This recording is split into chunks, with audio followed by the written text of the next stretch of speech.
There may come a time when you need to decide on proportions for a character depending on your style, but you can make a slider for proportions, or can you? In Blender, select the rig you want to change the proportions of.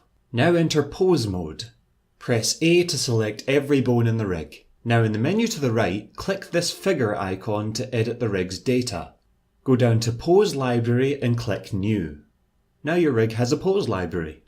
With everything selected, clicking this plus icon will give you the option to add the current pose to your library. Now edit your proportions as you normally would.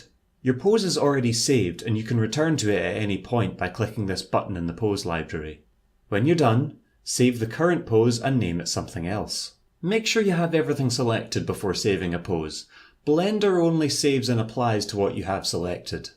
Press the I key to bring up the keyframe menu and click Lock Rot Scale, short for location, rotation and scale.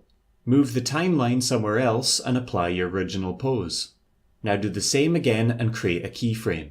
Now by scrubbing along the timeline, you can create an average between the two proportions. Have fun!